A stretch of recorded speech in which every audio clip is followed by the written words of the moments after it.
আসসালামু আলাইকুম গাইস। তো আমি আজকে একটা বিষয় নিয়ে কথা বলবো, সেটা হচ্ছে কাফি ভাইকে নিয়ে। অনলাইনে ঢুকলে এখন শুধু কাফি ভাই আর কাফি ভাই। তো আমি আপনাদের উদ্দেশ্যে একটা কাফি ভাইকে নিয়ে একটা কথা বলতে চাই। সেটা হচ্ছে যে কিছুদিন আগে বাংলাদেশের অধিকাংশ মানুষ কাফি ভাইকে বাংলাদেশের গর্ব হিসাবে মেনে নিত। এবার আসেন কাফি ভাইয়ের মেয়েদের হাত ধরা এবং ফুল দেওয়ার এই বিষয়টা দিয়ে কথা বলা যাক। পাশে বোরকা থাকা পরা ওই আপুকে মেয়েটাকে 7টা ফুল একটা দিয়েছে ফুলও এবং দিলাম পাশে না, থাকা বোরকা পরা শাড়ি পরা মেয়েটাকে আপুকে কোনো 7টা ফুল ফুল দেয়নি দিলাম। কেন? এটাই তো মেন টপিক, তাই না?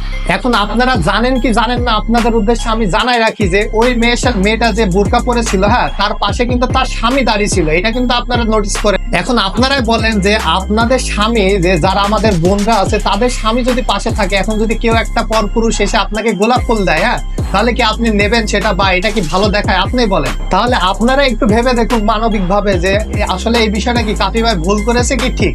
আর যেই মেয়েটাকে মূলত 7টা ফুল দিয়েছে সেটা কিন্তু আমাদের কাফি ভাইয়ের বান্ধবী ছিল। এখন ঘটনা হচ্ছে যে কাফি ভাই কেন একটা মেয়ের হাত ধরলো? হ্যাঁ, তো ঘটনা হচ্ছে যে আপনাদের এত জ্বালা কিসের রে ভাই? কাফি ভাই তার ওটা তো বান্ধবী হয়, সে তো বলেছে, আর বান্ধবীর হাতটাই তো ধরেছে। আর আপনাদের এত প্রবলেম কি রে ভাই? কত গার্লফ্রেন্ড বয়ফ্রেন্ড তারা কত কিছু না তাদের ধরছে। আবার সামনে এই যে 14 ফেব্রুয়ারি আসছে, কত কিছু না হয়ে যাবে। আপনারা তো সবকিছু বিষয়ে অবগত আছেন, তাহলে এইসব বিষয় নিয়ে কেন কথা হচ্ছে না? আমি মানছি যে কাফি ভাই এই যে গণসম্মুখে মানে সকল মানুষের সামনে একটা মেয়ে মানুষের হাত ধরেছে এবং সেটা ভিডিও করেছে, এটা মোটেও ঠিক হয়নি, আমি মানছি এটা। কিন্তু এটা যে আপনারা অনলাইনে এইভাবে ছড়াচ্ছেন, এটাও তো মোটেও ঠিক না রে ভাই। এটা ছড়িয়ে কিন্তু আরো এরকম অনেক মানুষ প্রশ্রয় পাবে, যারা এরকম ভিউ ব্যবসা করে বা এরকম ভিডিও বানায়, তারা কিন্তু প্রশ্রয় পাবে যে এরকম ভিডিও বানাইলে তারা হয়তো ভিউ পেতে পারে।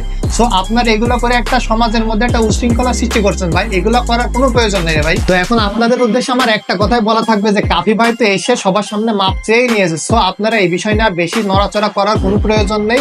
আর আরেকটা জিনিস, এই জায়গায় যদি আপনি নিজে থাকতেন, তাহলে কাফি ভাইয়ের জায়গায় যদি আপনি নিজে থাকতেন, তাহলে এই জিনিসগুলো বা এই ট্রোল গুলো আপনি কিভাবে নিতেন? আসলে এগুলা কি সহ্য করার মতো? এগুলো কিন্তু সত্যি বলতে এগুলো সহ্য করার মতো না। এই জন্য তাকে ট্রোল করা অফ করে দিন এবং এগুলো সরানো, সোশ্যাল মিডিয়ায় সরানো বা এই রিলেটেড ভিডিও বানানো বন্ধ করে দিন। এখন আমার এই কথাগুলো শোনার পর অনেক মানুষই আছে যা আমাকে গালিগালাজ করার জন্য কমেন্ট আসবে, তাদের উদ্দেশ্যে বলতে চাই, ভাই ভাই সমাজের মধ্যে কিন্তু দুই পক্ষের মানুষ থাকে, ভালো খারাপ। তো আপনি একটা বিষয়টাকে নিয়ে কিভাবে নিচ্ছেন এটা আপনার একান্ত ব্যক্তিগত বিষয়। এখন আমি এই বিষয়টাকে এইভাবে ভাবছি, আপনি কিভাবে ভাবছেন সেটা আপনার ব্যক্তিগত বিষয়। তো এটা বিষয় নিয়ে গালিগালাজ করা বা কোনো কিছু এটা ঠিক হবে না।